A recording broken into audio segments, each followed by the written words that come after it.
Hi, good morning. So yeah, all went well on Friday with my procedure. Obviously, I just feel quite sore. Yeah, I took it like a man. I was like, no anesthetic. I mean, sorry, like no like sedation sort of thing. It was like, it was okay. It was, it wasn't really okay, but I'll just, it's just what it is, isn't it? But you know what? I've still got loads to bloody post, so I'm running behind. But I just wanted to talk about something. So like we have the dietitians, we have the nutritionists, and we have like obviously the registrars, and all these, the red coats, all these glamorous teams, right? So here's something that's quite important as well. Is the fact that how they work together, right? Because if they're not linked together, rotating together, listening to each other, sharing information about that patient together, then how is it that we're actually getting the right outcome? How is it that we're getting the right, do you know what I mean, diagnosis? How are we getting the right treatment? How are we getting the correct care plan, our care package? And you know why I want to mention that? Because I'm gonna keep using myself, because then you can graft off that. You can put it into your own chink, or you might be able to say, well, actually. So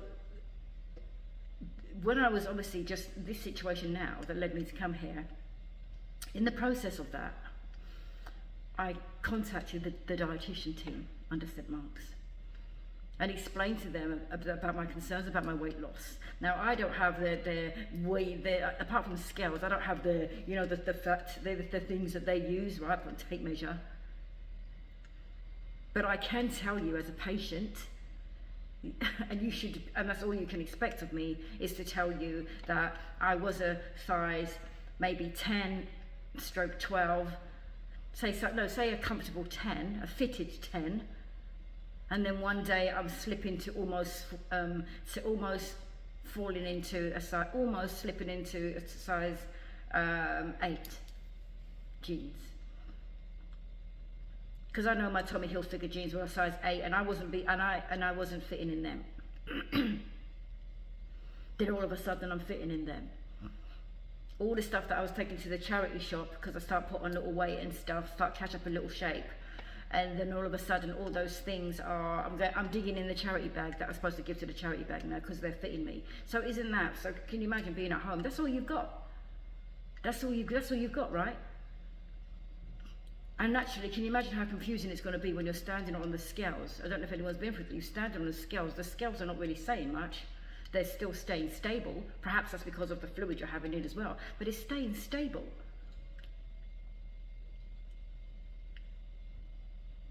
But yet you're getting like little fat, you're getting like you're feeling some little bits here and there, and like excess skin as though you was larger, and then you just lost a lot of, do you understand what I'm saying? Fat. Wasting. Now, can you imagine if you're speaking to some kind of medical team about that, right? And you're speaking to them about that. They should know what you're describing even. So can you imagine you're telling the dietitian this?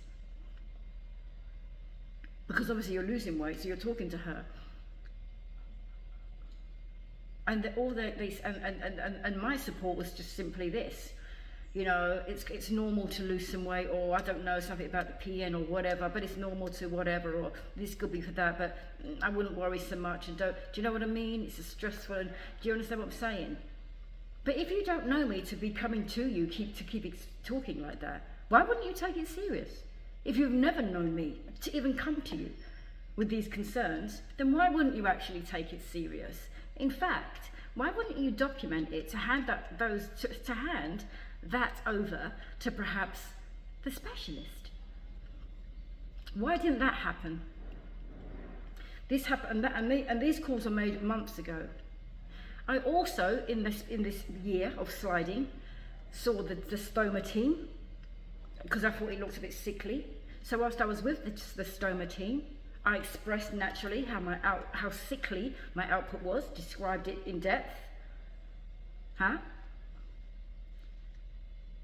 Again, that's what I'm describing, and I'm telling you constantly, everything's, can you imagine, everything's catalogued, everything's documented.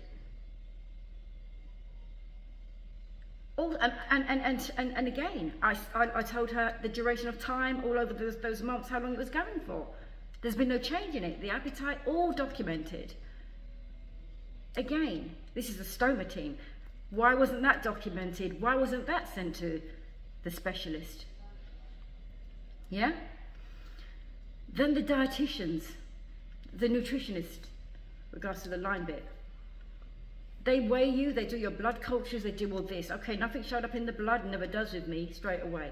It was all fine, nothing could have, lit up. But what they did notice, because they do my scales, they weigh me all the time, they see me all the time, every couple of months. So they saw how I look. They saw how much weight I gained, my face was more rounded, they saw the little plumpness, they saw. So that means they're the ones that saw when, though the scales were saying whatever, they could visibly see that. Your face is looking a little bit more gaunt. Yeah, you are looking a little bit more, yes. You saw it, even though it might have been slight to detect because maybe I'm still looking whatever, but you know that. You know what you saw.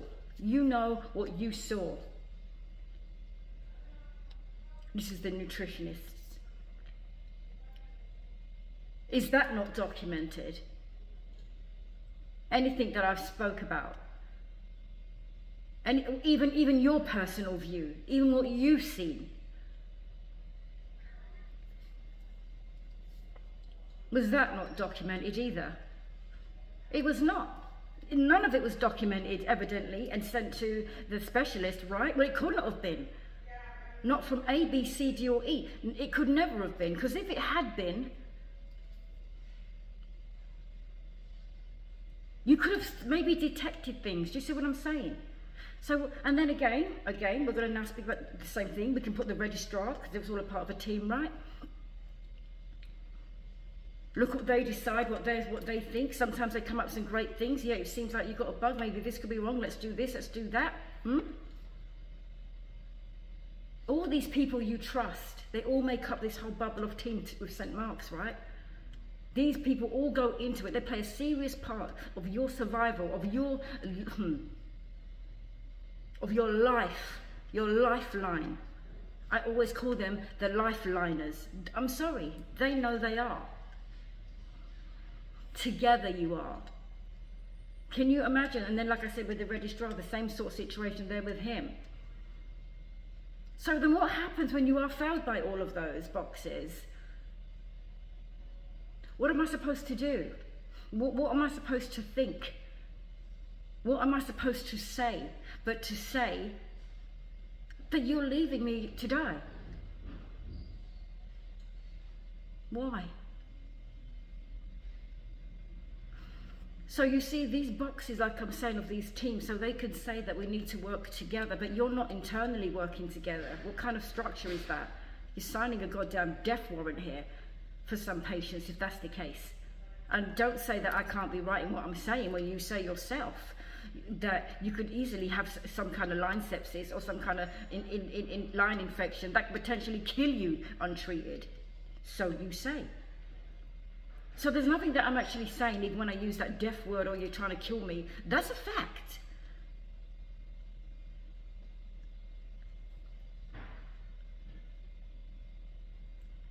It's a fact that I'm concerned that no one's concerned about that. And this is the problem. So I don't need anybody to insult me with, is all this about the fact that maybe because you can't get through to numbers. Have you got the right number? Are you calling the right number? You know you're always welcome to come here. I feel quite slapped in the face by these words. When they already know that's not me, you got the wrong patient. Ask them about me. Ask them about Kiki. Ask them if I'm not the original bully, then if that's the case. I'm not saying bully, but then what I'm trying to say is if I feel that something's wrong in my blood, in my line, the line, I'm not even waiting for an appointment. I'm not waiting for you to say, well, can you come in at this time? I'm ringing you to tell you that I'm coming in. Because this is based on what you guys have said. You have put, if that's the case, you guys put the fear of God in your patients because you said.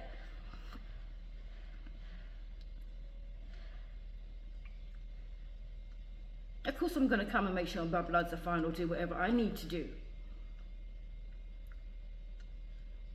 So some of the healthcare workers under here talking like that, to me, really and truly, is a damn insult. It's a damn insult. By all means, I'm not disrespecting a lot of people here. And it's not about me disrespecting them. I'm trying to help you, St. Mark's. Maybe save some goddamn lives. I don't know if that is the plan or what. But I'm trying to show you something that's very serious about your structure. You know, but what you're not going to do, what you can never do, is tell me that it doesn't go, that A is not A, and B is not B, and black is not black, and white is not white. You can't do that. That doesn't work. Stop your lies.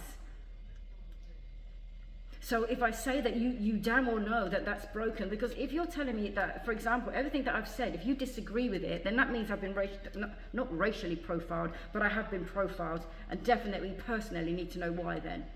If you're saying this is not on a greater scale for every patient, which I hear different from the patients, then I need to know why I've been profiled. Now I know I'm not a problematic patient.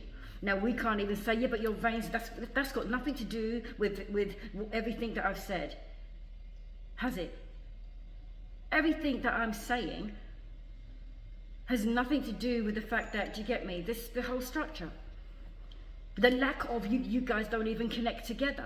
So then everything that I'm saying to A, B, or C, or D, you're just sitting on it, and you're not actually supporting me at all. Because you're not even going to, maybe, why is it not going to him? And if all these documented facts that I've given you are going to him, wow. If they're not going to him, then there's a problem. If they are going to him, and I've still got into this situation, then that's a problem.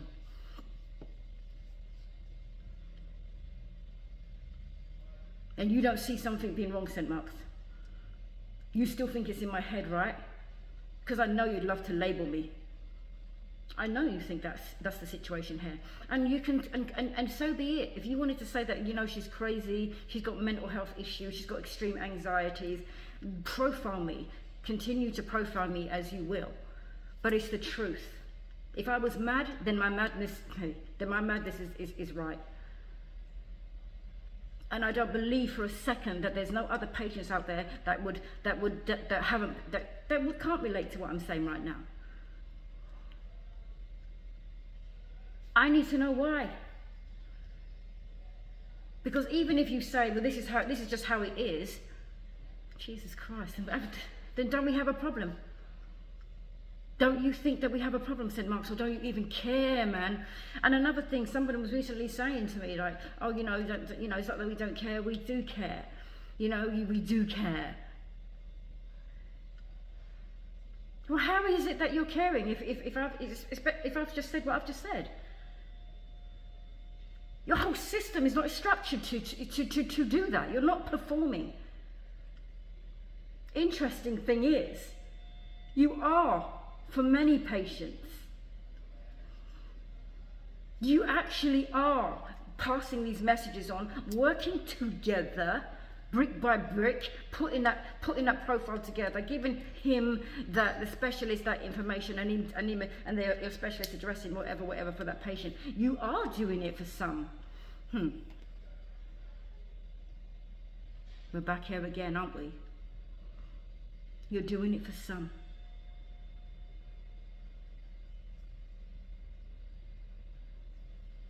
Why?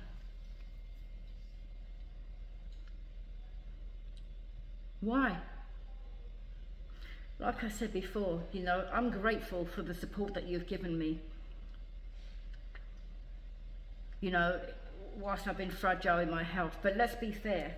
A great part of my survival is my will to live. And that's a fact, because I've been through some hell with my condition as a kid, from up to here. my will to live, my faith in God, my body just defending itself, my body's own natural ability, and then you play a key part within all of that. Within all of that. It's not solely that. I am grateful for that. But I can't bow down and kiss anyone's arse for that. And I shouldn't be expected to either. But I am grateful. Regardless how I feel about, you know, how I feel about this particular issue with my specialist, I trust that person, as if to say, if he was doing a procedure on me, I would trust him. I don't have a problem with him in that particular, do you know what I mean, department. I might not have a problem with that situation. But I have a very serious issue that needs to be addressed in this particular situation that I'm talking about. How can I ever stop talking about it? How can I ever stop ranting about it? How can I stop posting about it? When somebody out there, you are going through the same thing.